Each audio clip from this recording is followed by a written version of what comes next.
লামা উপজেলার গজালি ইউনিয়নের গজালিয়া থেকে বর্তলীপাড়া হয়ে চিন্তাবর পাড়া গ্রামীণ পাহাড়ি সড়কে ঘনবসতি বর্তলীপাড়া এলাকার বহু খালের উপর একটি ব্রিজ নির্মাণের দাবি স্থানীয় স্কুল ও মাদ্রাসা শিক্ষার্থী সহ হাজার হাজার মানুষের।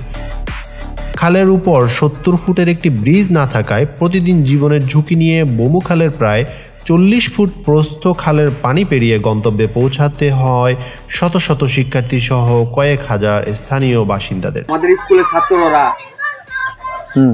আসতে পারতেছে না এবং বর্ষার সময় কোনো যাতায়াতের কোনো আমাদের সুবিধা নেই। সমস্যা বলতে আমরা বন্দিহীন হয়ে গেছি। গজালিয়ার ইউনিয়নের ৮ ও ৯ নং ওয়ার্ডের দুর্গম পশ্চিম বর্তলীপাড়া বমুখালের এক পারে বর্তলীপাড়া সরকারি প্রাথমিক বিদ্যালয় ও ৭০টি বসতি পরিবার, অন্য পারে রয়েছে বর্তলীপাড়া, তুলাতলি হামিদচর পাড়া, তুলাতলি মুরংপাড়া, চিন্তাবর পাড়া সহ ৯টি পাড়ার প্রায় ৫,০০০ পাহাড়ি বাঙালি জনবসতি। প্রতিদিন ২ শতাধিক শিক্ষার্থী সহ সহস্রাধিক লোকজন এই ঝুঁকিপূর্ণ খাল পার হয়ে বিদ্যালয় ও বর্তলী বাজার গজালিয়া বাজারে যাতায়াত করে আসছে।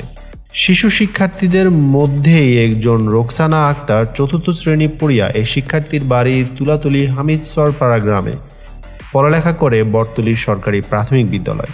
এর মাঝখানে বয়ে যাওয়া বমু নামক একটি খাল সাঁতরে ওর যেতে হয় প্রতিদিন স্কুলে। বর্তলী সরকারি প্রাথমিক বিদ্যালয়ের প্রধান শিক্ষক শ্যামলকান্তি দাস বলেন, বর্তমানে বিদ্যালয়ের শিক্ষার্থী রয়েছে ৮০ জন। খাল পারাপারের ভয়ে বেশি সংখ্যক অভিভাবকরা তাদের সন্তানদের বিদ্যালয়ে পাঠান না। এলজিডি লামা উপজেলা প্রকৌশলী আবু হানিফ বলেন, শিশু শিক্ষার্থী এবং জনস্বার্থে এই খালের উপর ব্রিজ নির্মাণ জরুরি। তাই আমরা ঊর্ধ্বতন কর্তৃপক্ষের কাছে এই বিষয়ে ২০২৪ সালে বর্তলীয় পূর্ব ২২ ফাঁড়িতে ব্রিজ স্থাপনের জন্য প্রস্তাবনা পাঠিয়েছি।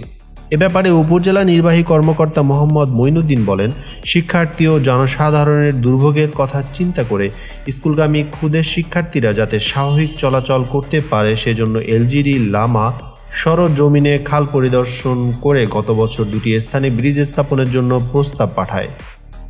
যেহেতু ওখানে প্রপোজ দেওয়া আছে এলজিডির সাথে, এলজিডি প্রস্তাবনাগুলো তো আমাদের আমরা করেই যাই। ওইটাই বক্তব্য যে আমরা সর্বোচ্চ চেষ্টা করতেছি যে দ্রুত যেন এটা হয়ে যায়। আচ্ছা, মানে যেন দ্রুত টেন্ডারে আসে সেই বিষয়টা আমরা একটু দেখবো।